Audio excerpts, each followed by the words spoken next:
এই ভিডিওটি ক্লাস 10 স্টুডেন্টসদের জন্য অনেক বেশি ইম্পর্টেন্ট, কারণ এই ভিডিওতে আমি তোমাদের সমাজবিজ্ঞান বইয়ের তৃতীয় খণ্ড রাজনীতি ও অর্থনৈতিক বিজ্ঞান থেকে অর্থনৈতিক বিজ্ঞানের প্রথম অধ্যায় মুদ্রা এবং ব্যাংক ব্যবস্থা এই চ্যাপ্টারের যতগুলো ইম্পর্টেন্ট শর্ট কোয়েশনস এবং লং কোয়েশনস আছে এই কোয়েশনসগুলো আমি তোমাদেরকে আনসার সহ প্রোভাইড করব এবং এই কোয়েশনসগুলো 2021 বর্ষের ম্যাট্রিক পরীক্ষার জন্য অনেক বেশি ইম্পর্টেন্ট হবে। সো প্রথমে তোমাদেরকে জেনে রাখা ভালো, সেবা বোর্ডের রিভাইজ সিলেবাস অনুযায়ী মুদ্রা এবং ব্যাংক ব্যবস্থা এই চ্যাপ্টার থেকে তোমাদেরকে ইউনিট 1.01 বিনিময় প্রথা, ইউনিট 1.02 বিনিময় প্রথার অসুবিধাগুলো, ইউনিট 1.03 মুদ্রার ক্রমবিকাশের সংক্ষিপ্ত বিবরণ, ইউনিট 1.04 মুদ্রা, ইউনিট 1.05 মুদ্রার বৈশিষ্ট্যসমূহ, ইউনিট 1.06 মুদ্রার কার্যাবলী, ইউনিট 1.07 মুদ্রার শ্রেণী বিভাগ, ইউনিট 1.08 মুদ্রার ভূমিকা, ইউনিট 1.09 মুদ্রার সীমাবদ্ধতা বা অসুবিধাগুলো, ইউনিট 1.10 ব্যাংক। এই ইউনিটসগুলো যতগুলো শর্ট কোয়েশনস এবং লং কোয়েশনস দেওয়া আছে এগুলো তোমাদেরকে শিখতে হবে। এবং ইউনিট 1.11 ব্যাংকের উৎপত্তি, ইউনিট 1.12 ব্যাংকের শ্রেণীবিভাগ ও কার্যাবলী, ইউনিট 1.13 ব্যাংক ব্যবস্থা বহির্ভূত বা ব্যাংকবিহীন বিত্ত প্রতিষ্ঠান। এই তিনটি ইউনিটসের প্রশ্ন তোমাদেরকে শিখতে হবে না, কারণ এগুলো তোমাদের রিভাইজ সিলেবাস থেকে ওমিট করা হয়েছে। এবং এই চ্যাপ্টার থেকে HSLC 2021 অর্থাৎ 2021 বর্ষের ম্যাট্রিক পরীক্ষায় টোটাল 5 মার্কসের কোয়েশন আসবে। তাহলে চলো আমরা এখন চ্যাপ্টারটি দেখে নেই। তো তোমরা সবাই মনে রাখবে, সোশ্যাল সায়েন্সের চ্যাপ্টার ওয়াইজ যে ইউনিটসগুলো দেওয়া থাকে এই ইউনিটসের ভিতর থেকে শর্ট কোয়েশনস এবং লং কোয়েশনস তোমাদের এক্সামে এসে থাকে, এই কথাটি আমি তোমাদেরকে আগেই বলেছিলাম। সো ইউনিট 1.1 অথবা ইউনিট 1.01 এই ইউনিট থেকে একটি প্রশ্ন আসতে পারে যে বিনিময় প্রথা কী বা বিনিময় প্রথা বলিতে কী বুঝো। সো এখানে দেখো লেখা আছে, কোনো সামগ্রীর পরিবর্তে কোনো সামগ্রীর প্রত্যক্ষ বিনিময়কেই বলে বিনিময় প্রথা। সো এই কোয়েশনসগুলোর আনসার আমি তোমাদেরকে ভিডিওটি শেষে প্রোভাইড করব। সো তোমরা ভিডিওটি দেখতে থাকো। সো নেক্সট ইউনিট হলো বিনিময় প্রথার অসুবিধাগুলো। এই ইউনিটসটি অনেক বেশি ইম্পর্টেন্ট, এই ইউনিটস থেকে তোমাদের এক্সামে কোয়েশন এসে থাকে। তারপর দেখে নাও। তারপর দেখো নেক্সট ইউনিট, ইউনিট 1.01 মুদ্রা কি, বা এই প্যারাগ্রাফ থেকে আরেকটি প্রশ্ন আসতে পারে যে ইংরেজ অর্থনীতিবিদ জন টি ক্রাউথারের মতে মুদ্রার সংজ্ঞা দাও। সো এই কোয়েশনসগুলোর আনসার আমি তোমাদেরকে প্রোভাইড করব, তোমরা ভিডিওটি দেখতে থাকো। সো নেক্সট টপিক হলো মুদ্রার কার্যাবলী। সেখান থেকে তোমাদের এক্সামে কোয়েশন আসে যে মুদ্রা 4টি কার্যাবলী উল্লেখ করো। নেক্সট টপিক হলো মুদ্রার শ্রেণী বিভাগ।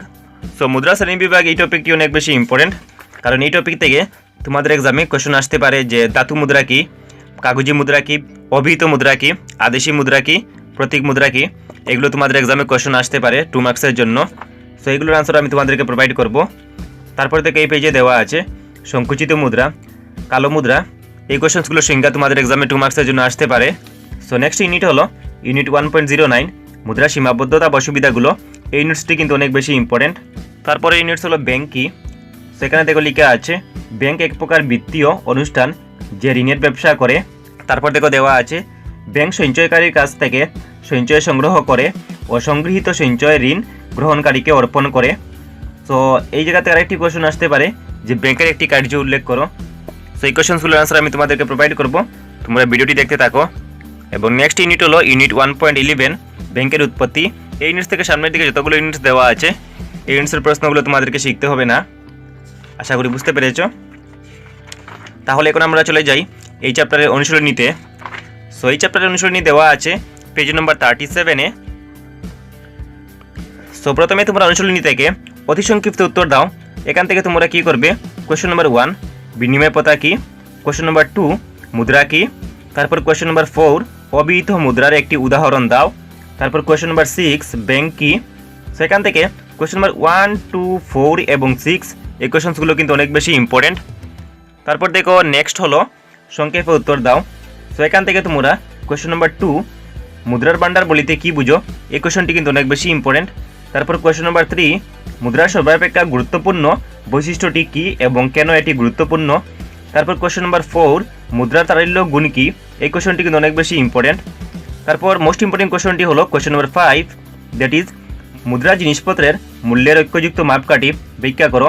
এই কোয়েশনটি কিন্তু অনেক বেশি ইম্পর্টেন্ট, এই কোয়েশনটি তোমরা সবার প্রথমে শিখে রাখবে। তারপর এখান থেকে তোমরা কোয়েশ্চন নম্বর 60 দেখে নেবে যে সসীম বিহিত এবং অসীম বিহিত মুদ্রার পার্থক্য কি, এই কোয়েশনটি তোমরা একবার দেখে রাখবে। তারপর নেক্সট হলো সবিস্তারে উত্তরে লেখো। সো এখান থেকে তোমাদের এক্সামে 3 বা 4 মার্কসের কোয়েশ্চন আসবে। সো এখান থেকে তোমরা প্রথম কোয়েশ্চনটি দেওয়া আছে, বিনিময় প্রথা 4টি অসুবিধা ব্যাখ্যা করো বা বিনিময় প্রথা 4টি অসুবিধা লিখো। এই কোয়েশ্চনটি কিন্তু অনেক বেশি ইম্পর্টেন্ট এবং এই কোয়েশ্চনটি 2019 সালে ম্যাট্রিক পরীক্ষা একবার এসেছিল। তারপর নেক্সট হলো কোয়েশ্চন নাম্বার 2, মুদ্রার যে কোনো 4টি প্রধান বৈশিষ্ট্য ব্যাখ্যা করো। সো এই কোয়েশ্চনটি 2017 সালে ম্যাট্রিক পরীক্ষা একবার এসেছিল। তারপর হলো কোয়েশ্চন নাম্বার 3, মুদ্রার যে কোনো 4টি প্রধান কার্য ব্যাখ্যা করো বা মুদ্রার যে কোনো 4টি প্রধান কার্য উল্লেখ করো। এই কোয়েশ্চনটি কিন্তু মোস্ট ইম্পর্টেন্ট 2021 বর্ষের ম্যাট্রিক পরীক্ষার জন্য। তারপর তোমরা কোয়েশ্চন নাম্বার 4 থেকে শুধু শিখে রাখবে চেক কি একটি মুদ্রা। তারপর কোয়েশ্চন নাম্বার 5, কোয়েশ্চন নাম্বার 5টি কিন্তু অনেক বেশি ইম্পর্টেন্ট এবং কোয়েশ্চন নাম্বার 5-এ দেওয়া আছে, মুদ্রা থেকে সৃষ্টি হতে পারে এমন 4টি প্রধান অসুবিধা ব্যাখ্যা করো। বা এই কোয়েশ্চনটির ওর আসতে পারে যে মুদ্রার সাথে সংকুচিত 4টি বা 2টি অসুবিধা উল্লেখ করো বা ব্যাখ্যা করো। বা এই কোয়েশ্চনটির আরেকটি ওর আসতে পারে যে মুদ্রা 4টি বা 3টি কুফল লেখো। আনসারটি কিন্তু সেম হবে। সো সবিস্তারে উত্তর দাও। এখান থেকে তোমরা কোয়েশ্চন নাম্বার 1, 2, 3, তারপর কোয়েশ্চন নাম্বার 5, এই কয়েকটি কোয়েশ্চনের আনসার কিন্তু ভালো করে শিখে রাখবে। এখান থেকে একটি কোয়েশ্চন তোমাদের এক্সামে আসবেই। সো এখন আমি তোমাদেরকে এই চ্যাপ্টারে যতগুলো ইউনিটস দেওয়া আছে এই ইউনিটসের ভিতর থেকে যতগুলো শর্ট কোয়েশ্চনস এবং লং কোয়েশ্চনস এবং অনুশীলনীতে যতগুলো প্রশ্ন দেওয়া আছে এই প্রশ্নগুলোর আনসার আমি তোমাদেরকে পিডিএফের মাধ্যমে প্রোভাইড করব। সো আমি এই নোটসগুলো তোমাদেরকে ফ্রিতে প্রোভাইড করছি। সো ভিডিওটিতে একটি লাইক করবে এবং এই ভিডিওটি তোমরা তোমাদের বন্ধুদের সঙ্গে শেয়ার করবে। যদি এই চ্যানেল নতুন হয়ে থাকে চ্যানেলটি সাবস্ক্রাইব করে বেল আইকনে প্রেস করে রাখবে এরকম ভিডিও নোটিফিকেশন সবার আগে পাওয়ার জন্য। Thanks for watching. আবার একটি নতুন ভিডিওতে দেখা হবে। আজকের মতো বাই।